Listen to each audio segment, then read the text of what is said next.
My daughter said, "You're retired. Your work belongs to people who matter." Before I go any further, tell me where you're watching from in the comments and subscribe to the channel. The seal at the bottom of the report carried my name, but I had never placed it there. It appeared on page 27 of a structural review prepared for the town of Belmere.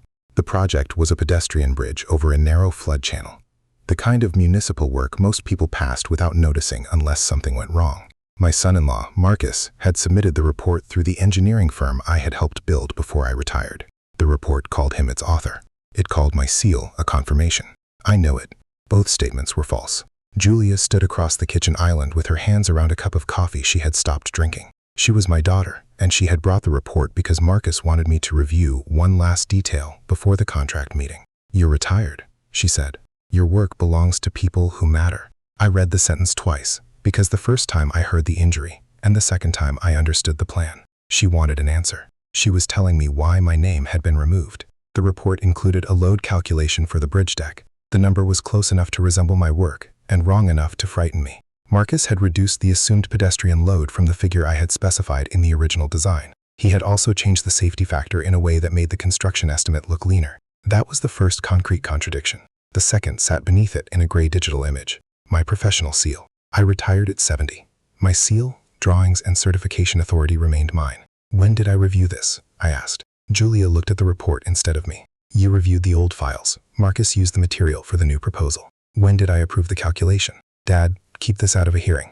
I asked a date. Marcus had sent the report to the town 4 days earlier. The contract meeting was scheduled for Friday morning, and the engineering firm expected to sign the first payment documents if the council accepted the proposal. The contract was worth enough to keep the small office open for another year. The report was also the technical basis for a bridge that would carry school children, cyclists, and older residents across the channel after heavy rain. I placed one finger beside the altered calculation. This decision was Marcus's. Julia's jaw tightened. "It is a decision you would have made if you were still working. I am looking at a number I would reject." Marcus entered the kitchen then. He had been listening from the hallway, which means the conversation had begun before he joined it. He wore the navy jacket he used for municipal meetings and carried a leather portfolio with my old front's initials embossed on the front. "The report is complete," he said. "Personal objections are unnecessary." Personal. That was the word he chose for a safety calculation and a seal bearing my name. I asked him where the original drawings were. "In the archive." "Which archive?" "The firm's archive." "Who authorized you to use my seal?" Marcus put the portfolio on the counter. "You gave the firm everything when you retired." I had given the firm access to finish old obligations.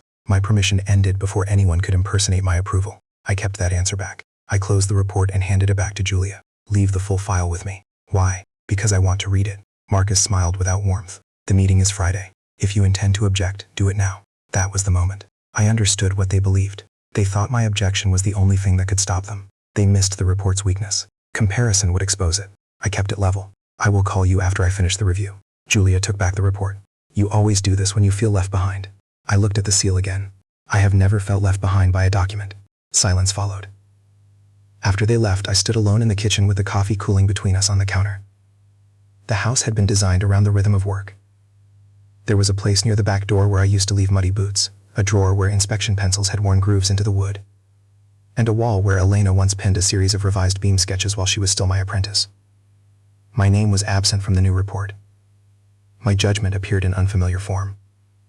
I opened the PDF on my desktop and enlarged the page with the seal. The digital image had been exported at a lower resolution than the rest of the report.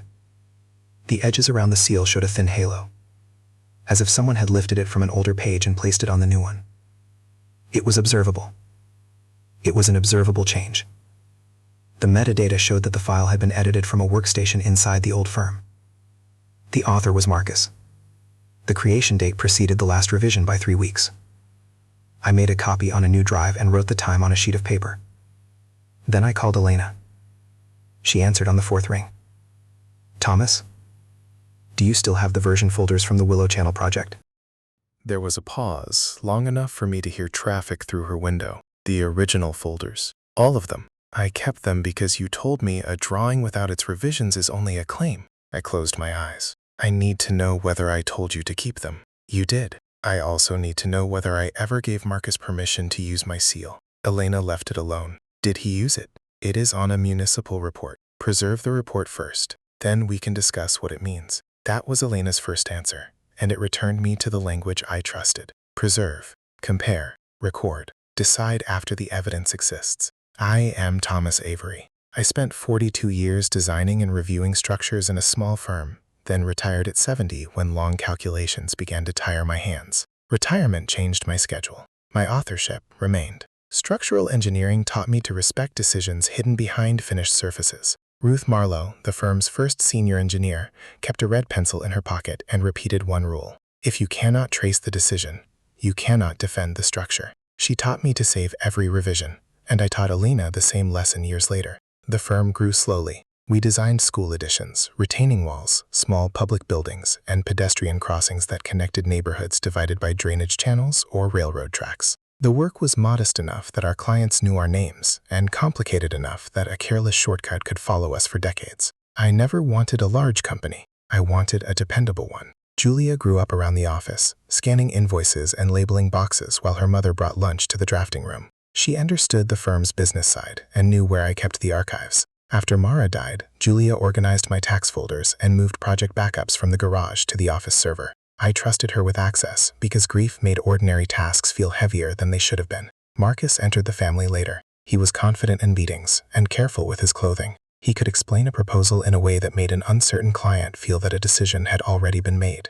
At first, I admired him. He asked good questions about municipal deadlines and learned the names of contractors quickly. When he joined the firm, he wanted to modernize its proposal process and build a public sector practice that could compete for larger contracts. I told him that growth was acceptable if the records grew with it. He laughed. You keep a paper trail for everything. That is how a small firm survives, or how it stays small. The comment was harmless then. Later, I understood it. It was a wish. Marcus wanted the firm to become a platform, with my reputation at the bottom and his ambition above it. He saw my old projects as a library of credibility. He saw the seal as a shortcut through questions that would otherwise require time, review, and a second engineer's signature. Julia accepted that view. She often translated his impatience into language that sounded like concern for the family. He is trying to keep the firm alive, she told me one winter. Then he should keep the work accurate. You know what he means. I did. The firm had been losing small contracts to newer companies that promised speed. Marcus believed a municipal bridge would change its position. He had found an opportunity through the Belmia procurement office, and the project used a corridor I had studied 20 years earlier. The Willow Channel Bridge belonged to another design team. It crossed the same drainage system as an older pedestrian route, though in another district. My old survey work gave the firm useful context. Marcus used that context to assemble a proposal, then began describing the report as the natural continuation of my practice. I had told him that continuity required a new review. He heard permission. For 6 months before my retirement, I trained Elena on a project involving a riverwalk and a retaining wall. She was 26, methodical, and patient with the parts of the job that other young engineers restless. She photographed every red line, saved every source file, and wrote a short explanation beside each change. When she left to join a larger regional practice, she asked whether she could keep copies of the version history for her professional records. I said yes. I assumed my family understood. Permission mattered. By the time I retired, the firm had moved my old desk into a room used for storage. Julia called it an archive. Marcus called it a burden. I called it the place where decisions waited for their next question. I signed a retirement memorandum that transferred day-to-day management to Marcus and Julia. The document gave the firm access to existing project files for completion, maintenance, and legitimate reference. It stated that professional judgments and seals remain subject to the authorization of the engineer responsible for each report. I read that paragraph 3 times before signing. Julia witnessed the signature. Marcus complained that the language sounded defensive. It is clear, I said. Clear language unsettles people. It makes the wrong people nervous. He looked at Julia. She said nothing. After I left, they kept the memorandum in the firm's legal cabinet. I kept a scanned copy at home and another in a sealed envelope with my estate papers. I never expected to need it as evidence. I saved it because Ruth had taught me that important boundaries should exist in more than one place. In the first months of retirement, Marcus called often. He wanted estimates, old contact names, and explanations why certain municipal clients preferred staged reviews. I answered when the request concerned a legitimate handoff. I declined when he asked me to sign without a full set of current drawings. Julia began to say that I was making the transition difficult. You are still acting like the office belongs to you, she told me. The office belongs to the company. My seal belongs to my judgment. Nobody is trying to take that. I believed her because the alternative hurt more than it seemed reasonable to admit. The hurt came from more than losing authority over a room. It was about watching my daughter turn a boundary into evidence that I was becoming obsolete. I continued helping with ordinary questions. I reviewed a drainage memo, pointed out a missing soil report, and refused to place my seal on an uninspected document. Each refusal made Marcus more careful with his wording. He stopped asking me. Julia became the messenger. Marcus wants to know whether you would object if he uses your old bridge details as a reference. A reference differs from certification. He knows that. Then tell him to say what he means.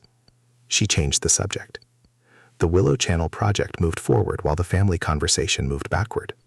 Marcus sent photographs of meetings and early site visits. He placed my old firm's logo on the presentation slides, but left my name out of the acknowledgments. I noticed. I held my accusation. Later. At 70, I had already learned that a visible slight can be a distraction from a larger decision. I wanted to know whether he was merely careless with credit or preparing to use my work as his own. The report in my kitchen answered that question before I was ready to hear it.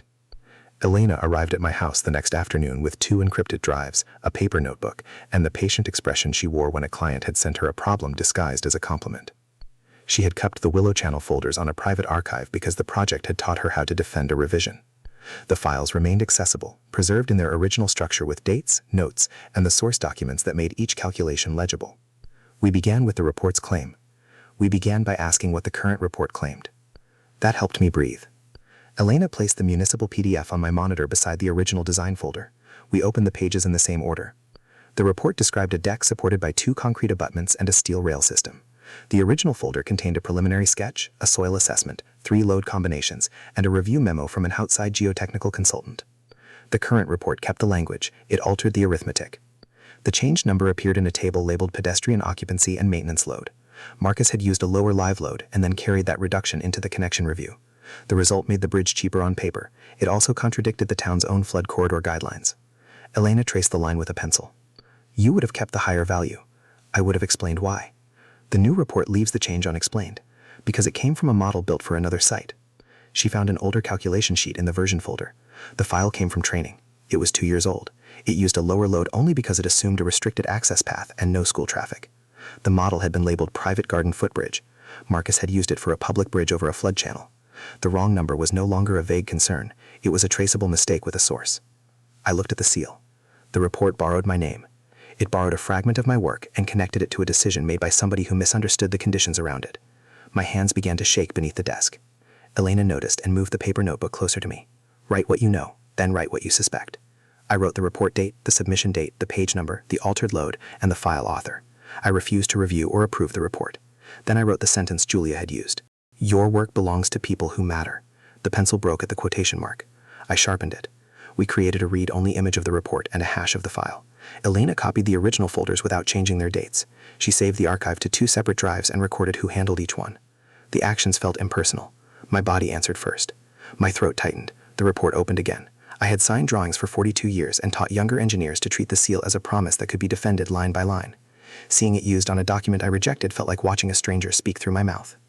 Elena left calmness to me. She asked whether I wanted water. I said yes. That small request was the first thing I did for myself instead of the record. It reminded me that I was more than the owner of a seal. I was a man whose daughter had chosen to make his work disappear while keeping its authority. That night, Julia called. I answered. I needed her version preserved in my memory, even if it stayed unchanged. Did you send the bridge files to Marcus? I asked. We already talked about the firm archive. I am asking whether you sent the files. I gave him access. Did you tell him the files were mine? They belonged to the firm. Did you tell the town I had approved the report? Silence. I could hear the refrigerator motor in my kitchen and traffic passing outside her house. Marcus said you had assigned the work, she answered. That answer avoided my question. You signed the retirement memorandum. Did you tell the town I had assigned the work? Her voice changed. You planned to leave it unused. There it was. She avoided saying that I had assigned the report. She described the material as unused, as if work became ownerless when its author reached a certain age. That still required permission. Dad, the firm has to survive. A firm survives. It certifies only reviewed decisions. Marcus reviewed it. Did he use my seal? Another pause. He used the seal already on the file. I wrote it down. The call ended. I left Marcus's number untouched. I withheld the warning. The first impulse was to make them understand the humiliation. The second was to demand that they remove my name before the town saw the report. Both impulses would have given them time to delete, replace, or rewrite the record. Containment required action. The decision was simple. Stop spending evidence on an argument. Elena recommended that I contact an attorney who handled professional licensing and municipal procurement matters. I called Susan Pike the next morning. She had represented several engineers in disciplinary reviews, and she understood the difference between a contract dispute and a certification made without authorization. I sent her the read-only report, the retirement memorandum, my seal registration, and the initial notes. I did not send a dramatic explanation. I sent dates and files. Susan called after lunch. Do you recognize the report as your work? I recognize parts of the original drawings. Do you recognize the final judgment? No. Did you authorize Marcus or Julia to apply your seal? No. Did you tell them that in writing? Today was my first time. She told me to send a written notice immediately, with no accusations beyond what I could prove. I wrote that I lacked any review, certification, or authorization of the report, that my seal had been used without permission, and that any municipal reliance should be paused until an independent review occurred. Susan sent the notice to the Belmere procurement officer, the municipal engineer, the firm's insurer, and Marcus and Julia. She asked for delivery confirmation and preserved the outgoing message in the case folder. For the first time seeing the report, my name moved through the proper channels. The municipal engineer, Daniel Ortiz, replied within an hour. He made no promise of punishment. He said the town had accepted my clarification for review, that the submission would be placed on hold, that construction authorization would wait, and that the town would preserve the procurement records. That was a small sentence. It gave me something, a small payment. The work I had built could be questioned without being erased. I sat at my desk and let my shoulders lower. It stopped the bridge, that afternoon. The technical risk was isolated. The authorship issue had left my daughter's kitchen. I wanted to call Marcus and tell her. I kept the call unanswered. Elena returned 2 days later with a spreadsheet of file events. The original design package had been opened from the firm's server on a Sunday evening. A folder containing my seal had been exported to a temporary directory. The current report was assembled from copies created during the same window. One file had a comment attached by Julia. Use Thomas branding. He will have no use for these materials again. I read the line once. Then I asked Elena to read it aloud. She did. Hearing my daughter's words in another person's voice made the room tilt. The phrase was ordinary in its cruelty. It avoided words like steal and forge. It described my work as a supply of materials that had become available because I was done with them. I thought of the storage room in the old office. My desk had been moved there after retirement, and I had accepted the change as an administrative detail. The room held drawings, models, and the red pencil Ruth gave me when I became a partner. Julia opened more than a door. She had explained why no one should ask permission before walking through it. Susan kept the comment out of emails and family messages. We preserved it in the forensic image and allowed investigators to determine how it had been created and whether it had been altered. Evidence had to remain stronger than my anger. That rule became harder when Marcus called me from the firm. You sent a letter to the town. I sent a notice about my seal. You put the contract at risk. Your report put the contract at risk. The report is based on your work. I did not certify it. You are trying to punish me because you cannot accept that the firm moved on. His voice was controlled. He had prepared the sentence before calling. Who told you the firm could use my seal? You did when you retired. Show me where. He breathed into the phone. You know this is how professional succession works. Then the records should show the assignment. The records show your work. They show no authorization. He ended the call. If you have ever seen work you built treated as family property, tell me in the comments. Did Julia only open the door, or did she help build the lie? The argument went there. It was exactly as I expected. Marcus defended more than a calculation. He defended a story in which my past work automatically transferred to him when my active schedule ended. Julia sent a message that evening. You are making this bigger than it needs to be. We can fix the report and keep the contract. I saved the message and left it unanswered. The contract measured the injury. Private harm became public. Elena and I reviewed the file history again. The seal had first appeared as a transparent image in a presentation folder. It had then been inserted into a draft report after Marcus changed the author field. The final PDF flattened the layers, but the earlier exports preserved the sequence. The sequence mattered. So did the people who had handled each file. An independent structural engineer, Priya Shah, reviewed the technical change for Susan. She confirmed that the lower load assumption belonged to a different access condition and that the town's public bridge required the higher value. She described the conditions without labeling Marcus. Her conclusion was direct. The report required a new calculation and independent certification. Her language was measured. It was also devastating. More than a typo. Marcus had presented a copied decision as if it belonged to a professional whose seal would make the document credible. Belmere's procurement office placed the proposal on a formal hold. Daniel Ortiz asked whether I would be willing to explain the original assumptions to the town's review panel. I agreed only if the panel documented that I was an independent source, separate from Marcus's submission. Susan approved the wording. I signed it. The signature felt different from the one in the report. This one followed a question. I kept the town's recognition from Julia. I wanted the remaining records preserved before she heard the news and adjusted the story. That choice made me feel like a stranger to my own daughter. It remained right. The next week became a sequence of rooms where nobody used the word family as a substitute for authorization. Susan arranged an interview with the state licensing investigator assigned to professional seal complaints. Her name was Carlin Wen. Her first questions concerned the seal storage, access to the original image, my retirement memorandum, and the portion of the report that came from my work. I answered each question without filling gaps with guesses. The seal was a digital responsibility, not a rubber stamp in a drawer. My registration number and image appeared on older electronic files, and the firm retained historical materials for legitimate maintenance. The permission boundary existed in the memorandum and in the ordinary practice of requiring the responsible engineer to review current conditions before applying a seal. Carla asked whether Marcus held his own authorization. He is licensed as a civil engineer, I said. He lacks authorization to certify work under my name. Did he have enough training to understand the difference between the old model and the public bridge? He should have known to ask. She wrote that down. The investigator made no promise that Marcus would lose his license. She said the complaint would be reviewed alongside the municipal record, the file history, and the technical assessment. If the evidence showed deliberate use of my seal or a false certification, the board could impose a suspension or another professional consequence. That careful language mattered. I wanted a considered record rather than a punishment announced because I was hurt. I wanted the profession to decide what boundary had been crossed. Daniel Ortiz invited me to the technical review panel. The town's engineer, procurement officer, outside geotechnical reviewer, and a flood control representative sat around a table with the proposal projected on the wall. The report looked polished. From a distance, its diagrams were clean and its cover letter used the firm's new branding. Daniel asked me to explain the original design assumptions. I pointed to the soil profile, the flood path, and the access pattern that made a public bridge different from a private garden crossing. I explained why the higher live load remained in the original calculations and why the connection review depended on it. I called the report unreliable. I said the submitted report lacked my certification. The panel compared the two versions. Priya Shah's technical note confirmed the discrepancy. The flood control representative said the town would require a new calculation before any construction decision. Then Daniel read the sentence I had sent in my notice. Thomas Avery did not review, certify, or authorize this report. He entered it into the procurement record as a formal clarification. My authorship was recognized in an official file. Recognition left the old office and its presentation slides unchanged.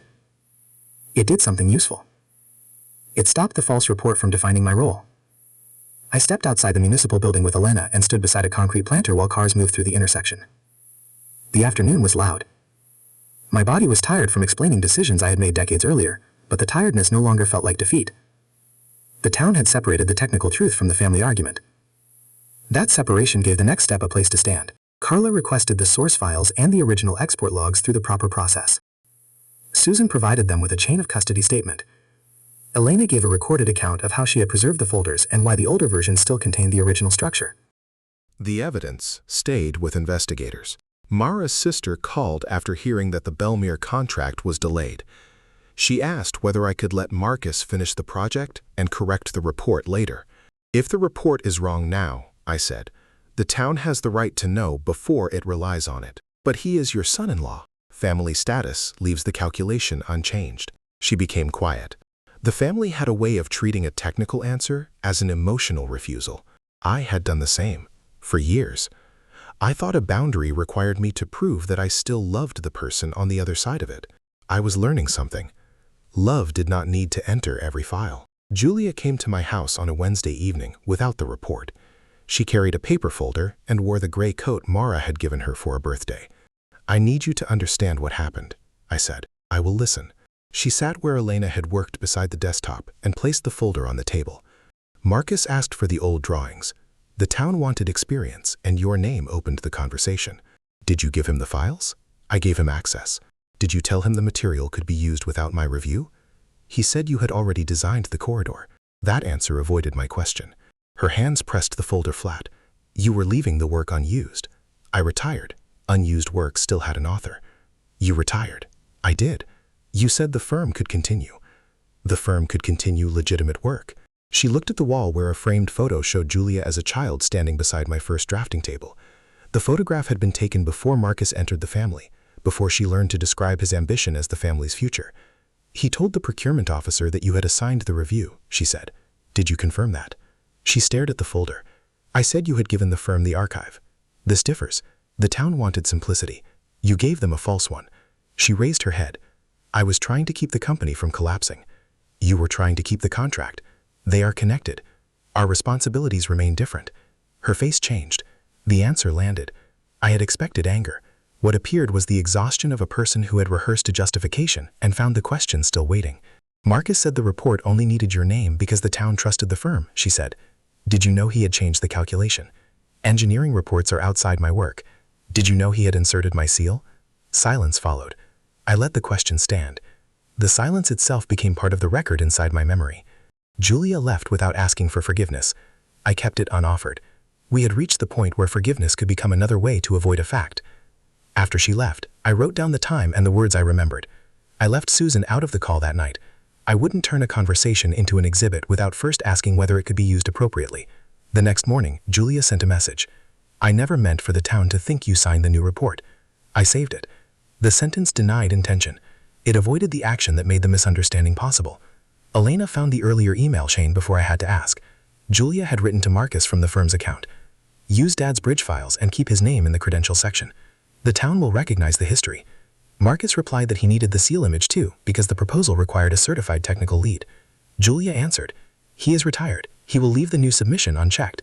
The email avoided an explicit wish for fraud. It did something more revealing. It showed that she knew the report would go out without my review and treated that absence as the feature that made the plan possible. Susan delivered the message to Carla through the preserved case file. Carla asked for confirmation that the account belonged to Julia and that the server logs matched the send time. They did. The investigators sought a formal order to preserve and collect the computers, external drives, and paper records that could establish how the seal had been transferred and how the municipal report had been assembled. Susan explained that a search required scope, authority, and a connection to the evidence. I signed the statement describing my lack of authorization. My signature sat beneath the one they had copied. The difference was visible even before anyone compared the lines. I thought of the report's gray seal and the thin halo around it. A small visual artifact had carried more truth than the confident cover letter. For 3 days, Marcus and Julia believed the procurement hold was the end of the matter. They asked whether I would withdraw my complaint if the firm submitted a revised report under Marcus's name. Susan told me that the town could consider a new submission while retaining the record of the first one. Marcus sent a message through the firm's attorney. We can credit Thomas in the project history and proceed. I replied through Susan. Credit differs from authorization. A revised report requires independent work and review. The word independent took effort to write. I had wanted them to restore my name and leave the rest intact. The evidence had shown me that a name placed back on a document could become another documentation if the underlying process stayed the same. The town scheduled the contract meeting for Friday anyway. It would decide whether to cancel the proposal, solicit a new submission, or require additional review. Marcus told the firm's staff that the matter had been exaggerated and that the meeting would confirm his control of the project. Elena learned that from a former colleague who still worked in the office. She called me before sunrise. They think you will attend to defend the firm. I will attend to explain the record. Do you want me there? Only if you are willing to speak for what you preserved. I am. We met Susan in her office and reviewed the plan. We would keep the meeting focused and allow the town to ask for technical and procedural evidence. If investigators arrived with a lawful preservation and search order, we would identify the relevant devices and records without touching them ourselves. Susan emphasized that no one should use the meeting to stage a confrontation. The record is already stronger than the performance, she said. I wrote that down too. On Friday morning, I put on a charcoal jacket and carried no project portfolio. The absence was deliberate. I had no reason to arrive dressed as the former head of the firm. I needed to arrive as the engineer whose seal had been used without permission. Elena carried the version ledger. The municipal building stood across from a small plaza where a narrow footbridge crossed an ornamental channel. I noticed its rail connections as we entered. They were clean, evenly spaced, and marked with an inspection plate. Someone had checked the work. That fact stayed with me as the elevator doors closed. The contract room was smaller than the public hearing chamber and brighter than Marcus preferred. A long table faced a screen showing the Belmere seal and the title of the Willow Channel proposal. Marcus sat at the far end with Julia beside him. 3 representatives from the firm's office occupied the remaining chairs. They looked toward the door when Elena and I entered, then toward the portfolio Marcus had placed in front of him. He stood. "Thomas," he said, "I am glad you came. We can settle the misunderstanding before the panel begins. I am here to answer technical questions." Julia offered no greeting. Daniel Ortiz opened the meeting by explaining that the town had received a notice concerning the use of my professional seal and the calculation in the submitted report.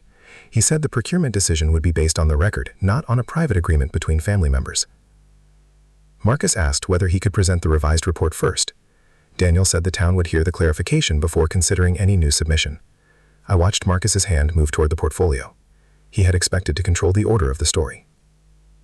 Daniel asked me whether the seal on the report was mine. "The registration number is mine," I said. "The application of the seal was not authorized by me."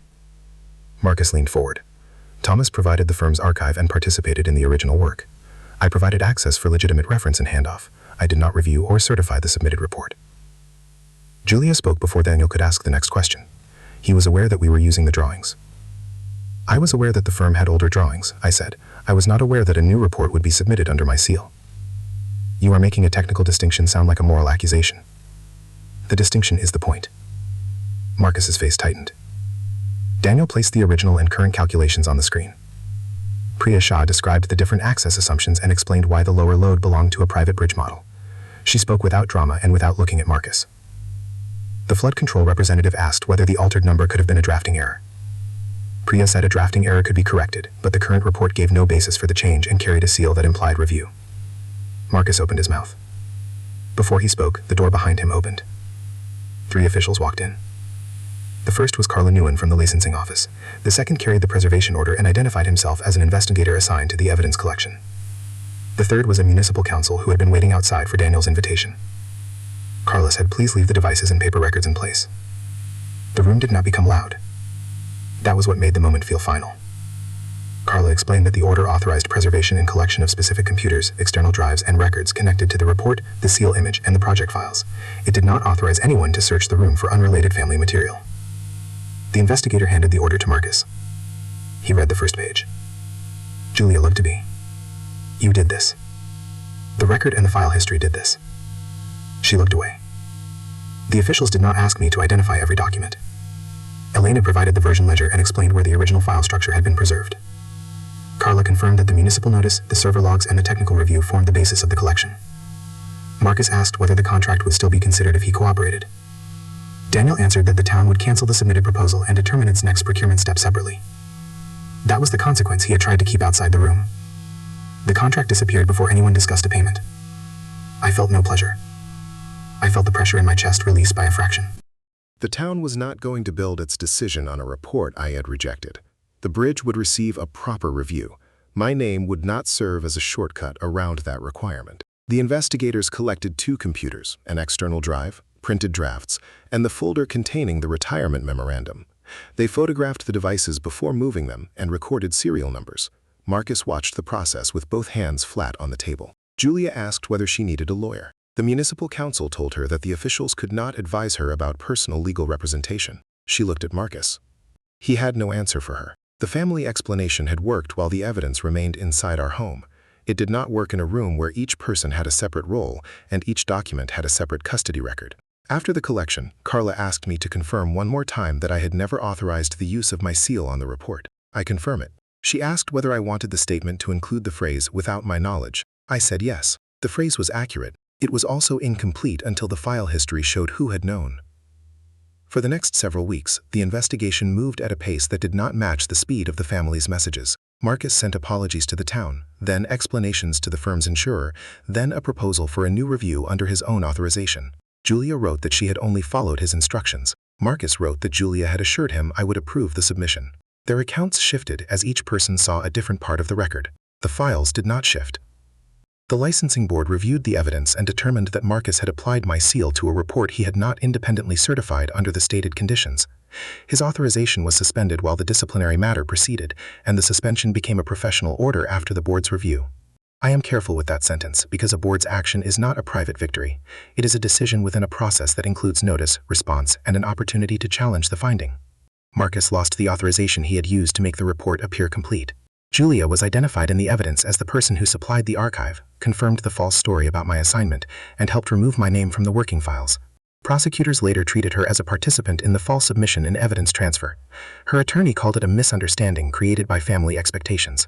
The email did not call it a misunderstanding. The comment did not call it a misunderstanding. The version history did not call it a misunderstanding. The law would decide which formal counts applied. I did not need to decide that in my kitchen. The town commissioned a new report from an independent team. They kept Elena's original files as reference material, but did not place my seal on the new document. The new calculations used the correct public access loads and included a separate review of the flood channel. The bridge was eventually approved after the proper process. My old film's proposal was not revived. I did not return to leave the work. Marcus's suspension left the company without the authorization it needed for several active projects. Julia resigned from the office before the disciplinary review concluded. The family argued about whether the firm could have survived if I had been more generous. I stopped answering that question. The firm had been given a chance to survive through accurate work. It had chosen a different form of continuity.